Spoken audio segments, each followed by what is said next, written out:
ಸಾಮಾಜಿಕ ಪರಿಶೋಧನೆಯಲ್ಲಿ ನಾವು ಔಗಿ ಗ್ರಾಮ ಪಂಚಾಯಿತಿಯಲ್ಲಿ ದಿನಾಂಕ 14/7/2025ರಿಂದ 16/7/2025ವರೆಗೆ ಹಮ್ಮಿಕೊಂಡಿದ್ದೇವೆ. ಸದರಿ ಗ್ರಾಮ ಸಭೆಯಲ್ಲಿ ಉಪಸ್ಥಿತಿರುವಂತಹ ಈ ಗ್ರಾಮ ಪಂಚಾಯಿತಿಯ ಗೌರವಾನ್ವಿತ ಗ್ರಾಮ ಪಂಚಾಯತ್ ಅಧ್ಯಕ್ಷರವರೇ, ಉಪಾಧ್ಯಕ್ಷರವರೇ ಹಾಗೂ ಈ ಗ್ರಾಮ ಪಂಚಾಯತಿ ಎಲ್ಲ ಸರ್ವ ಚುನಾಯಿತ ಪ್ರತಿನಿಧಿಯವರೇ ಹಾಗೂ ಈ ಗ್ರಾಮ ಪಂಚಾಯತಿಯ ಪಂಚಾಯತ್ ಅಭಿವೃದ್ಧಿ ಅಧಿಕಾರಿಯವರೇ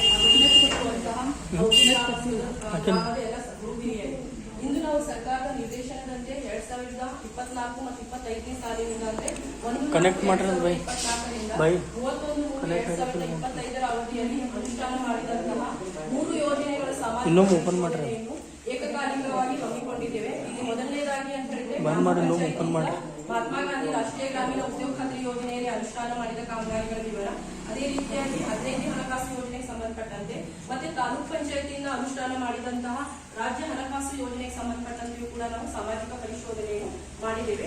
ಈ ಸಾಮಾಜಿಕ ಪರಿಶೋಧನೆ ಮುಖ್ಯ ಉದ್ದೇಶ ಅಂತ ಹೇಳಿದ್ರೆ ಸಾರ್ವಜನಿಕರ ಜವಾಬ್ದಾರಿಗಳನ್ನು ಗುರುತಿಸುವ ನಿಟ್ಟಿನಲ್ಲಿ ಅಂತ ಹೇಳಿದ್ರೆ ಸರ್ಕಾರದ ಯಾವುದೇ ಒಂದು ಯೋಜನೆ ಅನುಷ್ಠಾನ ಮಾಡಿದರೆ ಅದು ಜನರಿಗೆ ಉಪಯೋಗ ಆಗಬೇಕು ಮತ್ತು ಸರ್ಕಾರದಿಂದ ಏನು ಅನುದಾನ ಖರ್ಚಾಗಿದೆ ಮತ್ತು ಅದು ಸದ್ಬಳಕೆ ಆಗಿದೆ ಅನ್ನೋದನ್ನು ಜನರೇ ಪರಿಶೀಲನೆ ಮಾಡಿ ಸರ್ಕಾರಕ್ಕೆ ಒಂದು ವರದಿ ಸಲ್ಲಿಸುವ ನಿಟ್ಟಿನಲ್ಲಿ ಗ್ರಾಮೀಣಾಭಿವೃದ್ಧಿ ಮತ್ತು ಪಂಚಾಯತ್ ರಾಜ್ ಇಲಾಖೆಯಲ್ಲಿ 2009ರಿಂದಲೇ ಮಹಾತ್ಮ ಗಾಂಧಿ ರಾಷ್ಟ್ರೀಯ ಗ್ರಾಮೀಣ ಉದ್ಯೋಗ ಖಾತ್ರಿ ಯೋಜನೆ ಏನು ಪ್ರಾರಂಭವಾಯಿತು ಅವಾಗಿನಿಂದ ಕೇಂದ್ರ ಸರ್ಕಾರ ಮತ್ತು ರಾಜ್ಯ ಸರ್ಕಾರದ ಯಾವುದೇ ಯೋಜನೆ ಅನುಷ್ಠಾನ ಮಾಡಿದರೂ ಕೂಡ ಅದಕ್ಕೆ ಸಾಮಾಜಿಕ ಪರಿಶೋಧನೆ ನಡೆಸಿ ಸರ್ಕಾರಕ್ಕೆ ಒಂದು ವರದಿ ಸಲ್ಲಿಸುವ ನಿಟ್ಟಿನಲ್ಲಿ ಪ್ರತಿ ವರ್ಷ ಸಾಮಾಜಿಕ ಪರಿಶೋಧನೆಯನ್ನು ಹಮ್ಮಿಕೊಳ್ಳಲಾಗುತ್ತದೆ. ಅದರ ಪ್ರಕಾರವಾಗಿ ನಾವು ಗ್ರಾಮ ಪಂಚಾಯಿತಿಯಲ್ಲಿ ಈ 1 ವರ್ಷದ ಅವಧಿಗೆ ಸಂಬಂಧಪಟ್ಟಂತೆ ಒಟ್ಟು 15ನೇ ಹಣಕಾಸು ಯೋಜನೆಗೆ ಸಂಬಂಧಪಟ್ಟಂತೆ 5 ಕಾಮಗಾರಿಗಳನ್ನು ಅನುಷ್ಠಾನ ಮಾಡಿ ಅದಕ್ಕೆ 2,79,165 ರೂಪಾಯಿ ಖರ್ಚಾಗಿದೆ.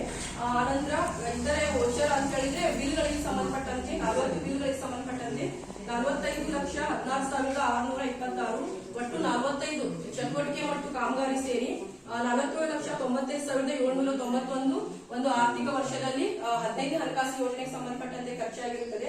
ಅದೇ ರೀತಿಯಾಗಿ ನಮ್ದು ಮಹಾತ್ಮ ಗಾಂಧಿ ರಾಷ್ಟ್ರೀಯ ಗ್ರಾಮೀಣ ಉದ್ಯೋಗ ಖಾತ್ರಿ ಯೋಜನೆಗೆ ಸಂಬಂಧಪಟ್ಟಂತೆ ಗ್ರಾಮ ಪಂಚಾಯಿತಿಯಿಂದ ಒಟ್ಟು 109 ಕಾಮಗಾರಿಗಳು ಅನುಷ್ಠಾನ ಮಾಡಿದ್ದು ಅದು 40,57,590. ಕೃಷಿ ಇಲಾಖೆಯಿಂದ 4 ಕಾಮಗಾರಿ ಅನುಷ್ಠಾನ ಮಾಡಿದ್ದು ಅದಕ್ಕೆ 1,86,715 ಒಟ್ಟು 113 ಕಾಮಗಾರಿಗಳು ಮಹಾತ್ಮ ಗಾಂಧಿ ರಾಷ್ಟ್ರೀಯ ಗ್ರಾಮೀಣ ಉದ್ಯೋಗ ಖಾತ್ರಿ ಯೋಜನೆಯಿಂದ ಅನುಷ್ಠಾನ ಮಾಡಿದ್ದು 42,44,305 ರೂಪಾಯಿ ಖರ್ಚಾಗಿರುತ್ತದೆ. ರಾಜ್ಯ ಹಣಕಾಸು ಸಂಬಂಧಪಟ್ಟಂತೆ ತಾಲೂಕ್ ಪಂಚಾಯತಿಯಿಂದ ಅನುಷ್ಠಾನ ಮಾಡಿದ್ದು 5 ಕಾಮಗಾರಿಗಳನ್ನು ಅನುಷ್ಠಾನ ಮಾಡಿದ್ದಾರೆ. ಅದಕ್ಕೆ ಸಂಬಂಧಪಟ್ಟಂತ ವಿವರಗಳನ್ನು ನಮ್ಮ ಗ್ರಾಮ ಸಂಪನ್ಮೂಲ ವ್ಯಕ್ತಿಗಳು ಹೇಳ್ತಾರೆ. ಅದಕ್ಕಿಂತ ಮುಂಚಿತವಾಗಿ ಈ ಯೋಜನೆಯ ಮುಖ್ಯ ಉದ್ದೇಶ ಅಂತ ಹೇಳಿದ್ರೆ ಗ್ರಾಮೀಣ ಭಾಗದಲ್ಲಿ ವಾಸಿಸುವ ಪ್ರತಿಯೊಂದು ಕುಟುಂಬಕ್ಕೆ 100 ದಿನಗಳಿಗೆ ಕಡಿಮೆ ಇಲ್ಲದಂತೆ ದೈಹಿಕ ಅಕುಶಲ ಉದ್ಯೋಗ ಒದಗಿಸುವುದರ ಮೂಲಕ ದೀರ್ಘಕಾಲಿಕ ಬಾಳಿಕೆ ಬರುವಂತಹ ಆಸ್ತಿಗಳನ್ನ ಸೃಜನೆ ಮಾಡುವುದು ಅಂತ ಹೇಳಿದ್ರೆ ಗ್ರಾಮೀಣ ಭಾಗದ ಜನರು ಕೂಲಿಯನ್ನು ಆರಿಸುತ್ತಾ ಒಂದು ಪ್ರದೇಶದಿಂದ ಮತ್ತೊಂದು ಪ್ರದೇಶಕ್ಕೆ ಹೋಗಬಾರ್ದು, ಇದ್ದ ಊರಿನಲ್ಲಿ ಇಟ್ಕೊಂಡು ಕೆಲಸ ಮಾಡಬೇಕು, ಜೊತೆಗೆ ಮುಂದಿನ ಪೀಳಿಗೆಗೆ ಆಸ್ತಿ ಸೃಜನೆ ಮಾಡಬೇಕು ಅನ್ನೋದು ಮೂಲ ಉದ್ದೇಶವಾಗಿರುವುದರಿಂದ ಇಲ್ಲಿ ನರೇಗಾ ಯೋಜನೆಯಲ್ಲಿ ಒಂದು ಗ್ರಾಮ ಪಂಚಾಯತಿಯಲ್ಲಿ ಒಟ್ಟು ಕುಟುಂಬಕ್ಕೆ ಅನುಗುಣವಾಗಿ ಲೇಬರ್ ಬಜೆಟ್ ಅನುಗುಣವಾಗಿ ಅನುದಾನ ಬಿಡುಗಡೆಯಾಗ್ತದೆ. ಮತ್ತು ಇದು ನೇರವಾಗಿ ಗ್ರಾಮ ಪಂಚಾಯತಿಗೆ ಅನುದಾನ ಬಿಡುಗಡೆಯಾಗದೆ ಯಾರು ಕೂಲಿ ಕಾರ್ಮಿಕರು ಎಷ್ಟು ಕೆಲಸ ಮಾಡ್ತಾರೆ ಅದಕ್ಕೆ ಅನುಗುಣವಾಗಿ ಅನುದಾನ ಬಿಡುಗಡೆ ಆಗ್ತಾ ಇರ್ತದೆ. 15ನೇ ಹಣಕಾಸು ಯೋಜನೆಯಲ್ಲಿ ನೇರವಾಗಿ ಗ್ರಾಮ ಪಂಚಾಯತಿಗೆ ಅನುದಾನ ಬಿಡುಗಡೆ ಆಗ್ತದೆ.